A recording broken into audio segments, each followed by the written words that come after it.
좋은 아침입니다. 마태복음 24장 15절에서 31절 말씀 보겠습니다. 15절 그러므로 너희가 선지자 다니엘이 말한 바 멸망에 가증한 것이 거룩한 것에 선 것을 보거든 읽는 자는 깨달을진저. 16절 그때 유다에 있는 자들은 산으로 도망칠지어다. 17절 지붕 위에 있는 자는 집 안에 있는 물건을 가지러 내려가지 말며 18절 밭에 있는 자는 겉옷을 가지러 뒤로 돌아가지 말지어다. 19절 그날에는 아이 뵌 자들과 젖먹이는 자들에게 화가 있으리로다. 20절 너희가 도망하는 일이 겨울에나 안식일에 되지 않도록 기도하라. 22절 이는 그때에 큰 환란이 있겠습니다. 창세로부터 지금까지 이런 환란이 없었고 후에도 없으리라.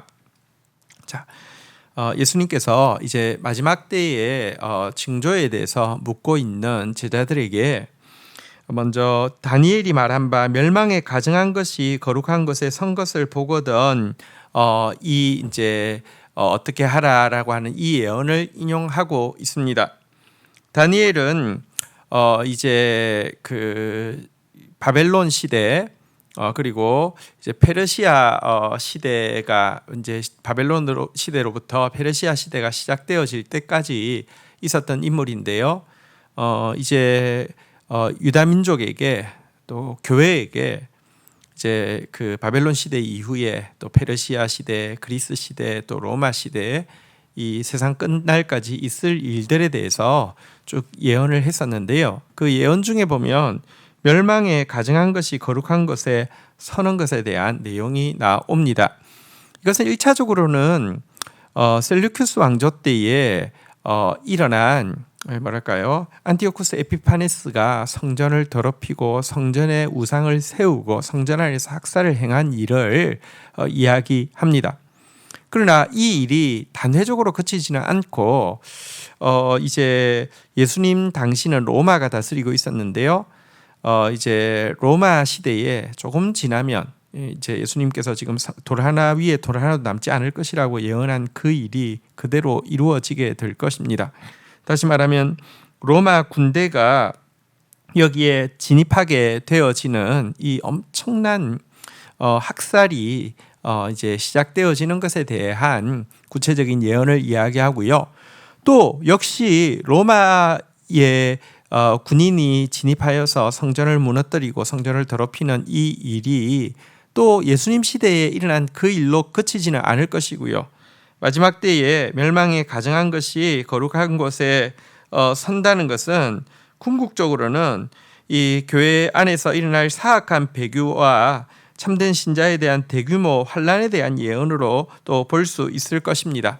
계속 이렇게 반복되어지면서 점점 더 진짜 마지막을 향해서 나아가고 있는 것, 이것이 예언서가 보여주고 있는 역사의 흐름인데요. 바로 그때의 일에 대해서 이렇게 이야기합니다. 유대에 있는 자들은 산으로 도망하라. 지붕 위에 있는 자는 집안의 물건 가지러 내려가지도 말라. 밭에 있는 자들도 겉옷 가지러 뒤돌아보지도 말라. 이렇게 이야기합니다. 심판이 엄청나게 긴박하게 진행되어질 것이다 라는 것을 보여주고 있고요.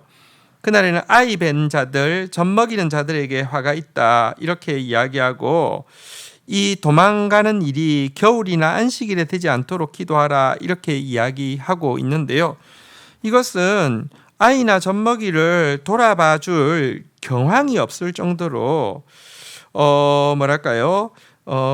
정말 그 환란이 극심할 것을 보여주는 한 표현이라고 할 수 있습니다. 어쨌든 여러분 이 심판이 임하기 시작하면은 긴급해서 피할 수도 없고요. 극심해서 조금 견디면 되겠지 이런 차원이 아닐 것이라는 것을 분명히 보여주고 있는 것입니다. 하지만 이런 무시무시한 시험의 때에도 우리는 믿어야 할 것이 있습니다. 22절에 보면요. 그날을 감하지 아니하면 모든 육체가 구원을 얻지 못할 것이나 그러나 택하신 자들을 위하여 그날을 감하시리라. 우리의 어떤 인내를 가지고 용기를 가지고 이겨낼 수 있을 정도의 박해가 아니라는 것입니다. 너무 긴박할 뿐만 아니라 너무 극심한 이 박해 앞에서 인간은 무너질 수밖에 없는데요. 하지만 하나님은 이 환난의 날을 감하셔서라도 정말 택하신 자들은 하나도 잃어버리지 않고 구원하실 것이다 라고 이야기하고 있습니다. 이것에 대해서 믿어야 합니다. 마지막 때에 이 심판의 때에 마지막 이 멸망에 가정한 것이 거룩한 곳에서는 이 마지막 배교의 때에 환난은 정말 피할 수 없을 정도로 빠르고 또 정말 참을 수 없을 정도로 두렵게 올 것 맞지만 진짜 택한 백성을 삼킬 수 있는 환난은 없다는 것을, 주님은 우리가 진흙으로 지어진 존재이며 하나님께서 그냥 내버려 두시면 아무도 감당할 수 없다는 사실을 알기 때문에 그날을 감하여 주실 것이라는 것도 분명히 믿어야 할 것입니다. 23절입니다. 그때 사람이 너희에게 말하되 보라 그리스도가 여기 있다 혹은 저기 있다 하여도 믿지 말라. 24절 거짓 그리스도들과 거짓 선지자들이 일어나 큰 표적과 기사를 보여 할 수만 있으면 택하신 자들도 미혹하리라. 25절 보라 내가 너희에게 미리 말하였노라. 26절 그러면 사람들이 너희에게 말하되 보라 그리스도가 광야에 있다 하여도 나가지 말고 보라 골방에 있다 하여도 믿지 말라. 27절 번개가 동편에서 나서 서편까지 번쩍임같이 인자의 임함도 그러하리라. 28절 죽음이 있는 곳에는 독수리들이 모일 것이니라.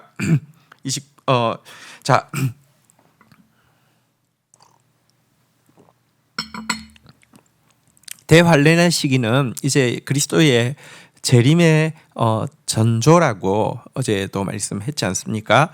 자, 그런데 이 그리스도의 재림에 대해서 많은 적그리스도와 거짓 선지자들이 거짓말을 하게 될 것이다라고 이야기하고 있습니다. 심지어 큰 표적과 기사까지 보여서라도 내가 재림 예수다라고 이야기하는 일들이 비일비재하게 마지막 때에 일어나서 택한 자라도 미혹할 것이다라고 이야기하고 있습니다. 그런데 적그리스도에게는 자칭 재림 예수라고 이야기하는 적그리스도에게는 분명하게 식별할 수 있는 표식이 있다라고 알려주고 있습니다. 그들은 그리스도가 여기 있다 저기 있다 하면서 예를 들면 광야에 있다 골방에 있다 뭐 어디에 있다 이렇게 장소를 한정적으로 이야기할 것이다 라고 이야기하고 있는데요.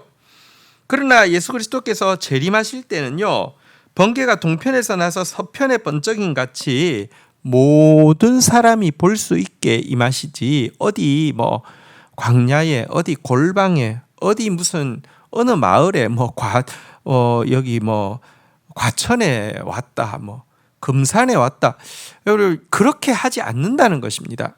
여러분 보십시오. 번개는 이쪽에서 팡 치지만 여러분 동시에 이쪽에서도 보이지 않습니까? 예수 그리스도의 재림이 어떤 형태인지 정확하게는 알 수 없지만 그처럼 온 세계 사람들이 동시에 볼 수 있게 오시지 어디 왔다 그 찾아가야 된다 이렇게 이야기하지도 않고요. 또 한 가지 죽음이 있는 곳에 독수리들이 모인다 그랬는데요. 예수님의 재림은 마지막 심판을 위해서 오십니다. 시체가 있는 곳에는 독수리가 모이는 것처럼 여러분 지금 이제 마지막 심판을 위하여서 심판받을 모든 사람들이 예수 앞에 나오게 될 것이라고 이야기합니다. 예수님도 엄밀하게 오지도 않고 사람들도 재림의 때는 모두 구원을 받든 심판을 받든 주님 앞에 서게 될 것이다 이렇게 이야기하고 있습니다. 이것으로 이 자기가 자칭 재림 예수라고 하는 거짓 이단자들의 미혹을 정확하게 구별해낼 수 있다 이렇게 가르쳐주고 있습니다.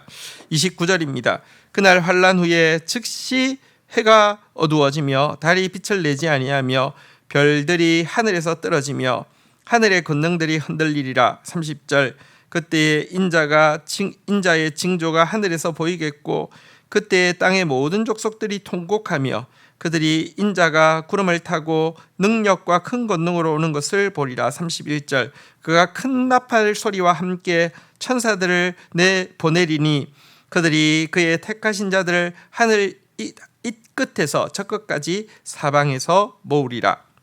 자, 이 대환란 이후에 즉각 예수 그리스도께서 임하실 때에는요, 해가 어두워지고 빛을 내지 않고 달이 빛을 내지 않고 별들이 하늘에서 떨어지고 하늘의 권능들이 흔들릴 것이다 그랬는데요.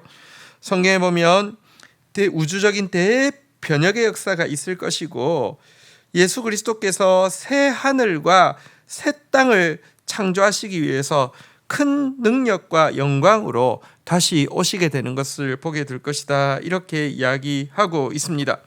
그리고 바로 이날에 하나님은 하늘 이 끝에서부터 저 끝까지 당신의 백성들을 하나도 남지 않고 다 천국 곳간으로 모아 들이실 것이다 라고 이야기하고 있습니다. 이것이 우리가 마지막 때에 가지고 있는 소망입니다. 이 구원의 소망이 있기에, 또 이 두려운 심판이 있기에 우리는 복음을 전해야 하는 것이며, 우리는 주의 긍휼을 받을 수 있도록 참 진리 안에 머물러 있어야 하는 것입니다. 주신 말씀 붙잡고 기도하며 나가도록 하겠습니다. 하나님, 마지막 때에 큰 배교의 역사가 있을 것이고 대규모 환란의 역사가 있을 것이라고 했습니다. 교회마저 멸망의 가증한 것에 의해서 더럽혀지는 시대가 있을 것이라고 했습니다. 자칭 재림 예수들이 내가 여기 있다 저기 있다 하면서 수많은 사람들을 미혹하는 일도 있을 것이라고 했습니다. 하나님, 그러나 분명히 주께서 이야기하신 바대로 저희들이 마지막 때일수록 진리 안에 거하는 자 되어질 수 있도록 은총을 베풀어 주시기를 간절히 간구하고 소원합니다. 주님, 예수 그리스도 말씀대로 초림하신 것처럼 말씀대로 재림하실 것이고, 그때에 끝까지 참고 견딘 모든 백성들은 천국 알곡으로 구원받을 것이라 하셨습니다. 거짓이 승해지는 시대에도 진리 안에 깊이 뿌리를 내린 자 되어지게 하여 주시고, 하나님, 환란이 극심한 때에도 정말 불과 같은 연단을 통하여서 정금만 남기시려는 하나님의 계획인 줄 알고, 또 우리의 연약함을 아시고 이 신의 때를 감하게 하셔서라도 겸손한 주의 백성들 중에 하나도 잃지 않으시겠다고 하셨사오니, 환난을 잘 감당할 뿐 아니라 마지막 때에 복음 증거를 위하여서 최선을 다하여서 힘쓰다가 주의 재림의 날 새 하늘과 새 땅에서 주님과 함께 다스리는 주의 백성들 될 수 있도록 축복하여 주옵소서. 예수 그리스도의 이름으로 기도 올립니다. 아멘.